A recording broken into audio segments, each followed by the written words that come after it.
Now, moving on from this slightly heavier topic to back to the conversation, which is drag.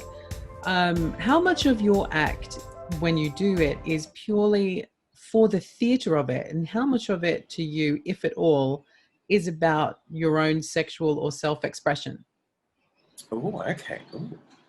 Well, I guess, yeah, that was... I know, Look right? at you go being all journalisty. Do you know, I'm going to say this. Do you know where I got that question from? I said to a friend of mine, if you could ask a drag queen anything, what would you ask them? And that is what she said. I was like, You're damn, right. girl, why don't Okay. you be the host of the show? No, because you do such a lovely job. Thank you so much. Always going to play flattery to the host. So my performances, it entirely depends on, I guess, the song that I pick. Okay. So there are certain songs that I'll pick because I have a emotional connection to them. Yeah. And I want to perform them because I'm like, I feel something connected to this song. Others are purely done for just the entertainment factor. Like, I do an amazing version of Celine Dion's All Coming Back to Me Now. And like, it's one where there's nothing wrong with the song. The song plays completely normal. The way I perform it, though, is complete filth. And it just works so perfectly with the song.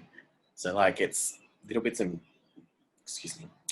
pieces of just like hand movements and like gestures that work with the song that change it from being a normal song to theatrical, like filthy theatrical song. Absolutely. But then there are other songs where I've listened to them and gone, this speaks so much to me, I need to perform it. What's your favorite one to perform in that instance? Sorry to interrupt you, but yeah, like, no, you're right. What is the song for you, or maybe a couple of songs, which you kind of just go, this is me, this is Mya, this is a moment? So I guess it would be Mariah's We Belong Together. Good choice. Purely because, so, I mean, everyone always has that one that got away. Mm-hmm. And for me, the song that I generally will like sing in regards to that person is Pink's The One That Got Away, because I love that song. But unfortunately, that's a horrible drag song to perform because it doesn't, there's nothing to it to perform as a drag queen. Doesn't translate. But Mariah's We Belong Together, it has the same sort of connotations of that, talking about someone, you know, that the one that got away, someone that you're no longer with, that you wish you were.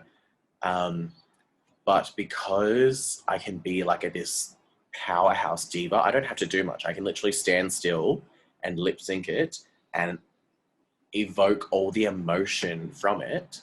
And every time, like, and I make myself cry at the end of it. Like, I'll be standing there and I'll hit those final last notes and I'll have tears coming out and people will be like, girl, you really feel that? They're like, you really feel that song, don't you? And I'm like, I do. That's why I perform it. And that's what every performer should have. They should have, if it's not done purely for entertainment, then they should have some form of emotional connection to the song. Love that. And then I've got other numbers that I just perform because I like being a slutty mess on stage. How has drag changed in the years that you've been a performer? Ooh. Well, when I started doing drag 7 years ago, almost 7 years ago, the aesthetic was very, like, the costumes were all bra and panties. Like, everyone was in bra and panties. It was all very, like, slutty, very, like, all your musical numbers that you performed are all top 40, just throwaway, sort of, just to get a crowd reaction. Yeah. These days I find queens, and I love it because I love watching the new and upcoming queens do it. Like, they've evolved to a point where they spend so much time and thought going into their numbers that when they perform them on stage, it's just this amazing thing to watch. And like, I'll perform in competitions now in Brisbane. I'm against some of these younger queens and I'm like, I don't have a hope in hell. Like, I know what I do is good, but fuck, these girls are just like phenomenal. Like, what am I doing? Like, you take that. You take that title. You go for it. That's fine. I'll bow out. Because they've just got all this creativity that just they explode on stage. What do you think that comes from? Like, because obviously, like the newer generations that are coming up after us, and also including us. When I say us, I mean you're 5 years younger than me, so you, and people that are coming up just behind you. There's such a. It's not. It's almost like. I don't want to even. It's not a sexual rebellion like back in like the 60s or 70s. It's none of that vibe. It's more of like a sexual acceptance and a sexual freedom that people can just be and do what they want. Labels as are becoming a thing of the past very slowly, but they are. And do you think that they have just this freedom to be who they want to be now, whereas our generations, that was slowly coming in, but there was still that umbrella of the predecessors, which is this, and this?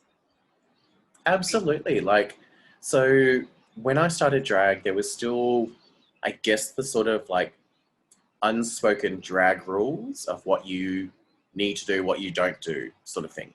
Yeah. Over the last 7 years, that has all but been abolished. Like, it's now drag is whatever you want it to be.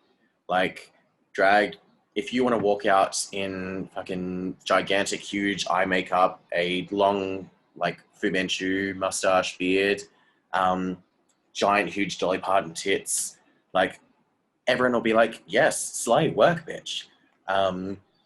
One of the biggest, like, proponents of, like, self-expression drag for me is someone like Selma Soul in Brisbane, who was also featured on The Voice last year, if not the year before. Like, she does not follow anyone's rules, just goes out and does whatever the hell she wants and is amazing at it. So many of these up-and-comers I'm jealous and envious of, because they've got to start in a world where there was no rules, there's none of this. It's just you do whatever you want and put whatever you want out on stage. Like, some of us older performers, we still have, like, we have the ability to do that. Like, I could go out on stage and do literally whatever the hell I want. But because my persona and character has already been established based on when I started drag, I like to stick to it, if that makes sense. What was Mariah Carey's album that she did where she did like a rebirth? Something about Mimi. What was it called? The Emancipation of Mimi. I mean, can there be an emancipation of Mya? There could be, but I enjoy what I do too much, if that makes sense. Yes. Like, my whole drag aesthetic is, as you can tell, is to look as gorgeous and as feminine passing as possible. Because in my day-to-day life, yeah, I'm a bald-headed, bearded, hairy, like 6'1" bloke if he doesn't move or talk. But that's the thing, is I like the contrast between how I look as a boy to as a girl. Whereas a lot of these up-and-coming performers, they just love the self-expression and just being able to just paint with makeup and wear lavish costumes. More androgynous for the younger guys and girls coming. I guess, yeah, it's because for them as well, like, these new generation that are starting drag are also the same generation that have almost abolished the labels and the gender identities. Like, now it's less, like, there are so many more of them now that identify as non-binary, because for them it's like one day I'll feel feminine, one day I'll feel masculine. So, like, I'm not either, and that's amazing. Like, I support that. I like, go for it. Yeah. Like, no one should be able to sit there and go, no, you were born a boy, you need to act a boy, or no, you were born a girl, you need to act a girl. Like, there should never be any of that. So these young performers, because they've created a societal shift in abolishing all that, like, old school, horrible historical hierarchy, patriarchal bullshit, essentially, they can go out on stage and just express themselves in a more free and fun atmosphere, I guess. Well, I am all for that because I'll tell you this, since you and I last worked together briefly, I've obviously grown my hair out and I You get have? Yes, I I get actually was shit like, for my you put a hair. weave on for this. No, girl, this is all me. Look at the receding hairline going on with the greasiness because it needs a good wash and a condition. Um, I get shit for having long hair. Yeah. All the time. And not only that, not only do I then get shit for having long hair, I then get shit for having highlights in my hair. And I'm like, it's my fucking hair. Let me do what I want with it. It's not on you. You don't have to deal with it. I'm the one that straightens it because it's curly and then adds texture by curling it again later because I've got psychological issues. Like, calm down. I was going to say, you're giving me this gorgeous, like, beachy sort of, like, This just is stepped the off vibe I live for, but it only comes with a lot of bleach, a lot of breakage, a lot of heat, a lot of damage, and a lot of Olaplex. Girl, that's why I wear wigs, because I can then change my hairstyle and don't have to damage my very, very finite amount of hair that I have left. Although I will say this can be completely cut out. I've seen on your Instas that you've rocked those wearable, washable, swimmable wigs. Yeah, no, by all means, keep this in. Like, I love talking about this. They look amazing. And I went to my hairdresser one appointment to get my hair done, and she was like, "Oh, you really need to be careful when you pin your wigs in at the back here." I was like, "I don't pin my wigs in." She's like, "Oh, doll." And she was like, "On your crown, you're starting to." Was this when you were first starting to lose hair? Well, this was at about 28.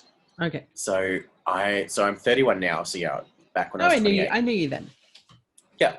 And I was like, "Oh my God, no. I knew I had the receding hairline. I'm like, I can't be losing it from both ends.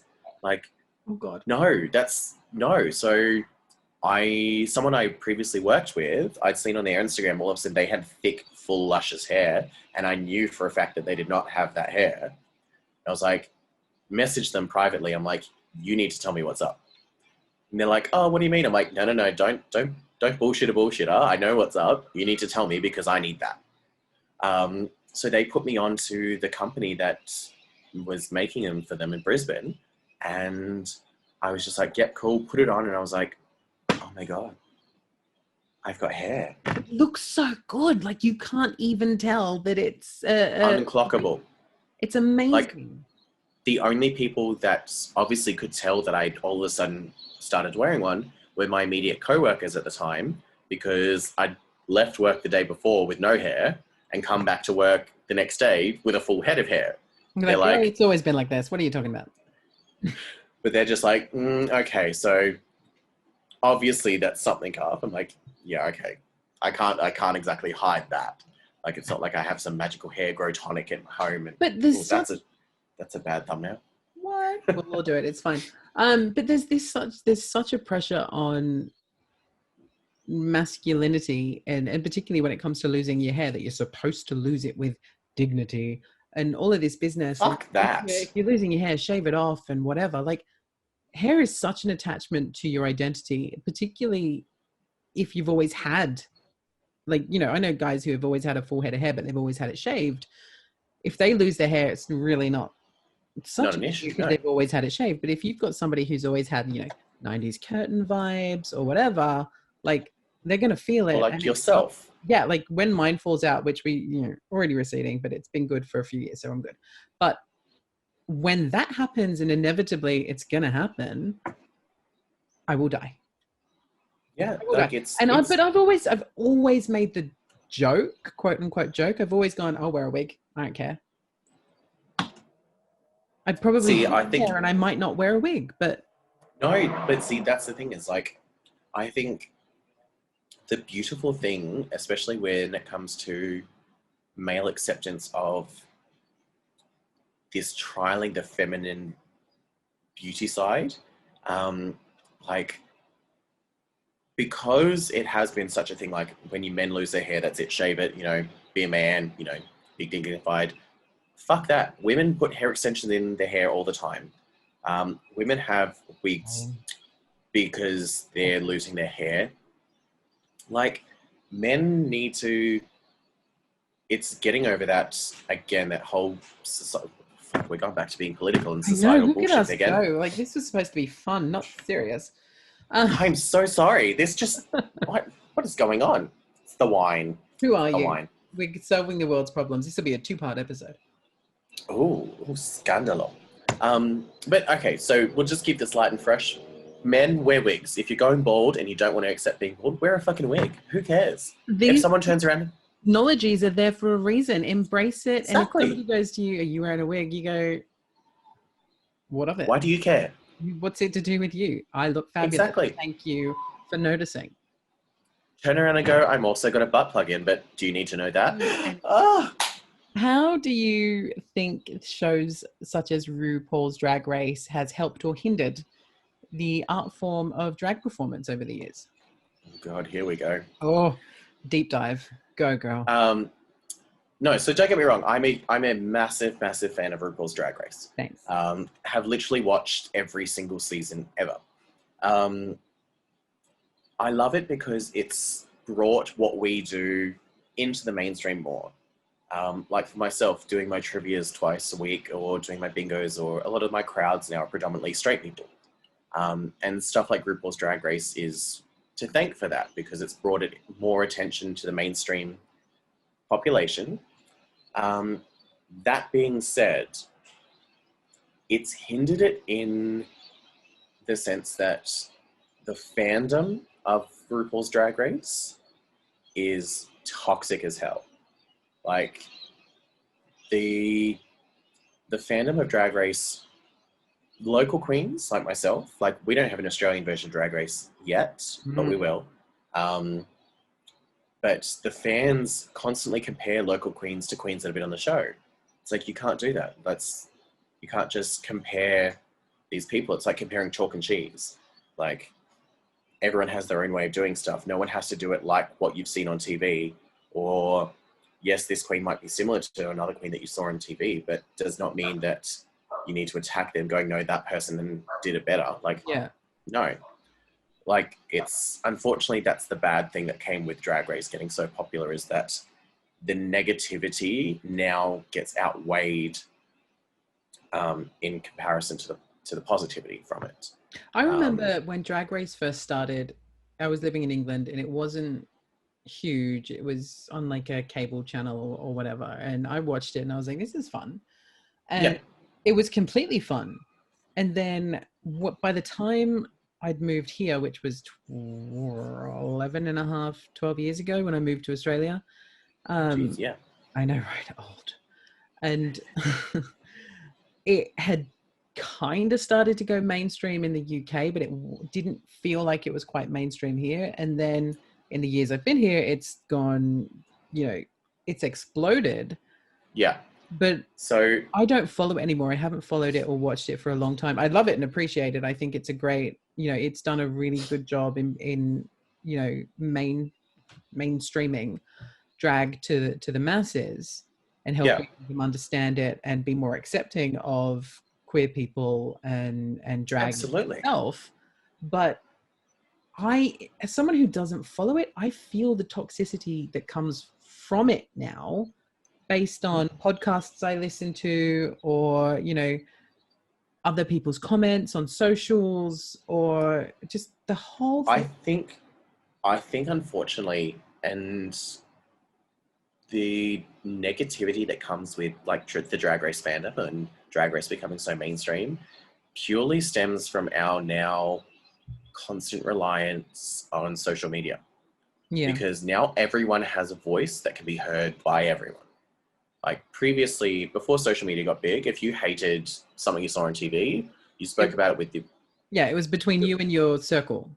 Yeah, and then no one else knew or cared. But now you could put that on the internet and someone else will then attack you for your opinion. And then it just starts this huge thing. And because of that, the negativity of Drag Race is now pushed so far into the limelight. So when people talk about Drag Race, you can't not talk about the, oh God, look at those giant... It's okay, guys. It's okay. We're all here together. It's fine. Sorry, I was engrossed in my conversation. Then I just happened to look at me instead of you and just saw, oh, like these big Italian hands. Oh, and I forgot to shave the arms, so they're hairy too. Look, no one knew until you said. I do that a lot. People say, they're like, no one paid attention. I'm like, yeah, but I know it's there. Anyway, back to what I was saying. So when people talk about Drag Race, they now get instantly punched in the face with the negativity that comes with Drag Race, because it's just so predominantly featured. So Drag Race as a TV show, amazing in launching, drag into the biosphere and making it a huge global phenomenon that it now is. Yeah. Bad because it's also drawn out all of the negative people that for some reason have nothing better to do in their lives than criticize the way someone paints their eyes. Like, come on, guys. Calm down, everyone. Exactly. It's just fucking eyeshadow. Put it on however the fuck you want. Don't sit there and go, your cut crease is crooked, or why'd you use that color? I'm one of these horrible people who have what they call hooded eyes. Oh, yes. So I'm like, Patrick Swayze had them, I learned recently, which makes me feel better about it. But like, I couldn't do a fun eyeshadow because it would just be drooped over by my sad, droopy dog eyes. Yeah. Mm-hmm. See, I'm lucky. Oh, this is how white I am, that the light that I got on me so you can see me just puts me out. But like, I've got like nice, fun, like coppery and black eyeshadow one. But I'm lucky enough that I'm one of those ones that has a large eye socket. Eyelids. Yeah. I have eyelids, not like you, Shaun. You don't have eyelids. You've got two sets of eyelids. You've got your actual eyelids, and then you've got the eyelids on the eyelids. The eyelid protectors. Yeah, see? Mm-hmm. I love when I see your posts come up on my Instagram or my Insta stories. What are the mental and physical transformations that you go through to get into Mya? How long does it take? Like, is it a whole process? Do you have a ritual? So vigorously masturbate in the shower before I get ready. No, I'm kidding. I just do that every day. And in the bed, and in the shower, and then in the bed again. You've got a partner. That's what they. Oh wait, no. No, he works. Married. He works a lot. He's like, it's up to me, guys. At this point. No, so I don't have like a ritual to get ready. Although these bad boys have to go on first before I do anything else. Do you have to what's the word? Use like the prosthetic adhesive to keep them on? No, because again, like it's a full torso piece, but it's almost like putting on a t-shirt. Okay. So it's a full like front and back piece. It's a button-up job. No, it's almost like pulling on a skivvy. Okay. Essentially, it's like pulling on a skivvy, or a turtleneck for those that don't know what a skivvy is. But yeah, so this is the hardest part that I have to do because, especially in Australia and in Queensland, we get so ridiculously humid up here. Like trying to put this on top of a sweaty body is just horrendous. And like I'm sweating profusely underneath it right now. Like luckily we've got a gorgeous camera angle from chest high, but I have sweat running down the lower half of me because it's just, not designed for our climate. She's dripping, boys. She's dripping. Self-sourcing. And getting ready, like I now love the process of getting ready. I used to hate it because back when I started drag, I used to try and do my face like everyone else. So try and do the old school drag makeup, and it would take me nearly 3 hours and I'd still look horrible. And I used to hate that process because I'd go to get ready and go, okay, I'm going to be sitting here for the next 3 hours. Awesome, cool. And then by the time you get halfway through it, if you hate it, you're like, it's too late to turn back. Stuck with it now. She's half here, guys. She's peeked her eyes around the curtain. She's not quite exactly yet.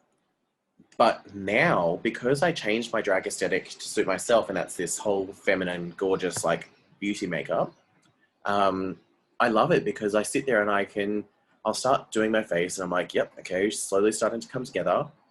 If I hate it, the good thing is I now can take it off and start again, and it doesn't cost me too much time.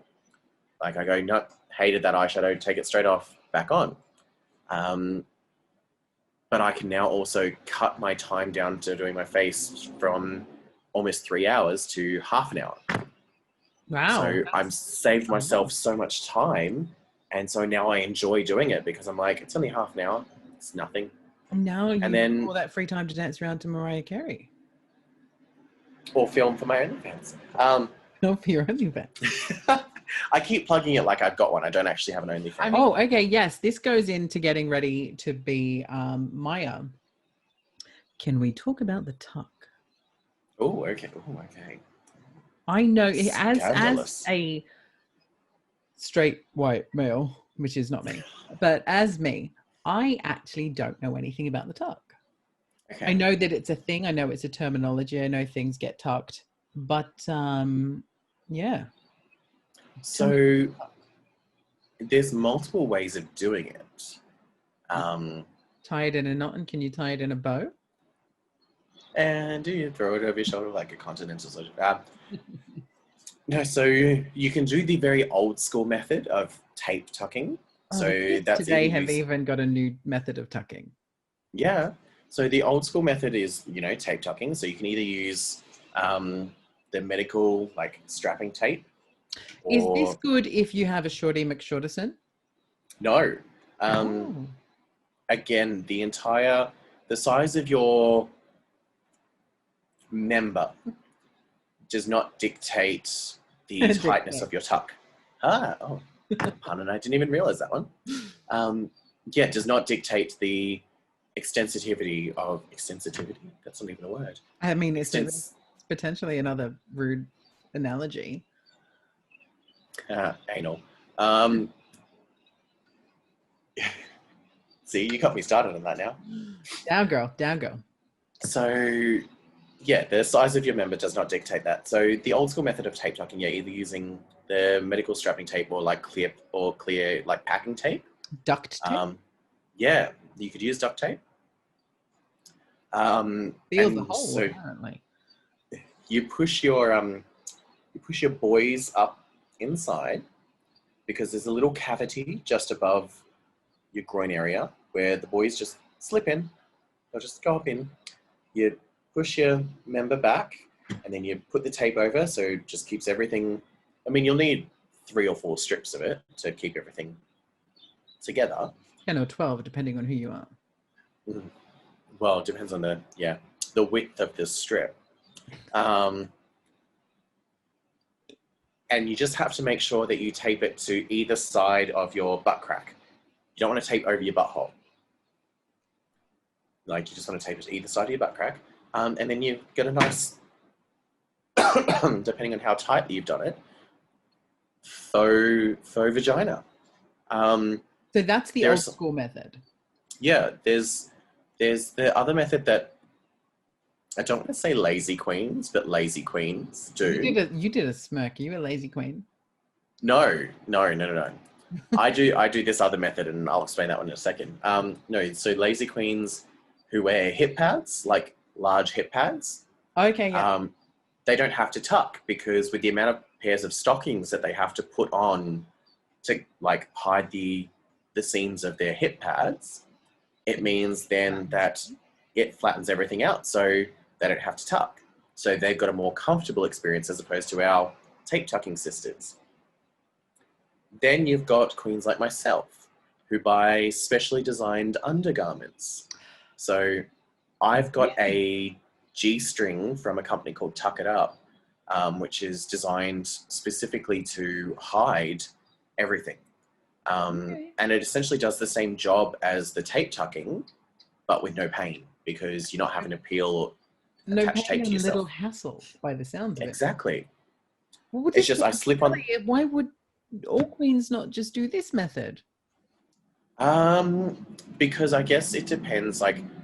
Wearing something like this tucking G, depending on what look you're going for, it's harder to hide. Whereas a tape tuck, you can then essentially wear nothing and everything's hidden. Right. So you can walk out on stage completely naked and it looks like you're completely naked. Thanks to duct tape.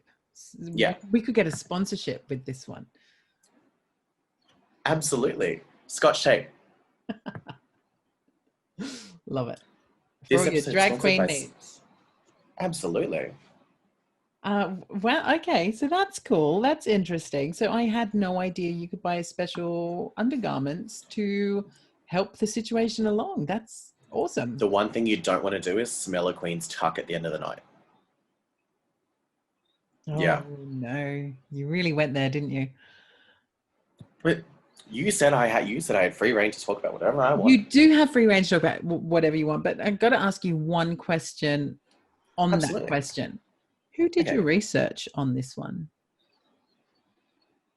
On smelling another queen's tuck. Okay. No, that's because... Don't name names, I might get sued. No. Like a drag queen's dressing room is much similar to like a sporting locker room in that it's just horseplay. So like there'll be queens that at the end of the night they're drunk, they'll take the tuck off and like throw it at other queens. So copping a tuck to the face is never pretty. Right. So what I'm getting is you girls are not actually ladies. You're not, you know. Oh, behind closed doors, God. No. What types of diversity issues do you find within the drag community, i.e. racism, that sort of thing? Is it prevalent or is it something that might be more non-existent compared to regular day? I'll be honest in saying that unfortunately I'm probably not the right queen to answer this question. Going back to what we were talking about before, being the fact that I'm a white male, so I come from a area of privilege. But from what I have seen or has been discussed with me from fellow queens of color, it's not necessarily the drag community itself that gives them any sort of like grief, but it's the actual fans or people seeing the drag shows. That's so like, yeah, because again, it comes down to, unfortunately, the way society is ingrained, that we're slowly going to change. But yeah, my personal experiences, I haven't really found any sort of struggles myself because, again, I'm unfortunately born to a life of privilege in the fact that I've got white skin and I'm a cis male. So I probably can't answer that question any better without stepping into that whole mansplaining territory, and I don't want to do that. No, that's fine. Understandable completely. But I guess we can take away from that is that there are whisperings that there are some not niceties going on in terms of that topic. Absolutely. Like you'll always find that like undisclosed but also blatant racism is prominent no matter what community you're in. So be it straight, gay, drag, sporting, like it's always going to be there because, again, we've got thousands of years of white history to try and make up for. Yeah. And it's even more unfortunate for my fellow queens of color because not only are they gay, but then they're also drag queens, which in the gay world, again, going down that society or that hierarchy, we're further down. Yeah. So they're gay, they're drag queens, plus they're queens of color. Like it's just, they keep getting pushed further and further and down this totem pole. So I can only imagine that it's hard for them to break past that when they see queens, I guess like myself, who have it a little bit easier in terms of people just loving them for their aesthetic. Right, yeah, that makes sense. What can the young people of today take away from drag as a performance art? I would say they get to take away from it that it's a freedom of expression. Like you get to watch someone living their best life on stage. And that's what I find the best performances are. is when you see the performer enjoying what they do, you then enjoy the performance. So as long as you go into it with an open mind and just don't go in, the biggest thing I can ever say is if you ever go to see a drag show, don't go into it with any expectations. Like have as minimal expectations as possible and you'll be amazed at what you see. If you go in expecting something, you're always bound to be let down. Right. So my biggest thing for the young, especially young ones coming into our communities from now, is always come in with an open mind and an open heart, and just enjoy everything that you see. Think of it like Alice the first time going through the rabbit hole and into Wonderland and going, what is all of this? We're Wonderland, all the new gays coming in. Alice, come and enjoy this amazing world. That's your soundbite, by the way. Awesome. That's amazing. I love that. So what is next for you, Brandon, and what is next for Mya? Well, Brandon is slowly progressing his, I guess, career tiers, I guess would be the way to describe it. So looking after the bar that I work in, so being the supervisor in there and slowly building that up to a level that we wanted at. So Brandon's career is just going up and up and up. And it's so good to get to be in a workplace where I enjoy going to work. Like, it never feels like work if you enjoy what you do. Exactly. 100%. I agree. Mya is, I guess, along the same. Like, now the gigs are slowly starting to come back. She's starting to be booked and blessed once again. And going to be a very busy lady. Hopefully 2021 is kinder to us all, and I can just see Mya flourishing like never before. I love that. So I'm excited. Yeah, I mean, gosh, be excited. This is amazing because COVID is hopefully, I mean, we're going to live with it forever, let's face it, but hopefully it's under control now. I dare say when my other half listens to the final episode, once it's edited down, he's going to go, where and when can we go see Mya perform? Oh, okay. So do you want to share with the listeners if you have anything up and coming for the future, maybe early into next year, where people can come and see a great drag show, a great drag performer, and all-round lovely human? I paid him to say that, by the way. Not enough, but he paid. So, I mean, anyone that's in the, I guess, the Gold Coast, Byron, Tweed Shire area, I'm going to be at Balcony Bar and Oyster Co in Byron Bay on the 13th of December. It's a Sunday night, for their weekly Drag and Dine. Otherwise, if you follow me on Facebook or Instagram, at Mya Crafone, and follow Mixed Nuts, which is the drag performing troupe that I constantly perform with, or Entertainment Guru, which is the trivia company that I work for. That's going to be the best way of keeping up to date with where exactly I'm going to be at the time, all the different events that we've got coming up. Because at the moment, with COVID still, there's no like public access events, unfortunately. A lot of the stuff is still private only or ticketed, and most of them are already sold out. Like I did a bingo gig a couple of weeks. She's a big name, guys. She's sold out. She is. She's getting there. Like the gig I did a couple of weeks ago sold out within 72 hours. Oh, wow. Congrats. Thank you. We were surprised as well. We were like, this is our first like instant sold out gig, and they already had a wait list of like almost 250 people for the next one. Wow. And we're like, okay, so we're in demand. Awesome. Looks like 2021 is going to be a fabulous year. Are you ready, Boots? Fuck no. God, no. Put it this way. She's going to need a lot more wine to be ready for this. Ah, that's my girl.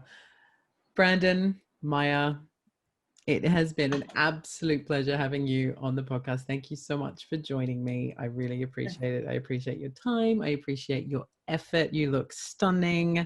Thank you. Nipples and all. It's been glorious. No, but thank you so much for having me though, Shaun. Like, I was so excited to come and do this. And I mean, like, a casual Wednesday night getting to sit glamorously around my apartment drinking wine and chatting with an old friend. It's a perfect, hey, stop calling me old. You're 4 years older than me, I can say that. This is true.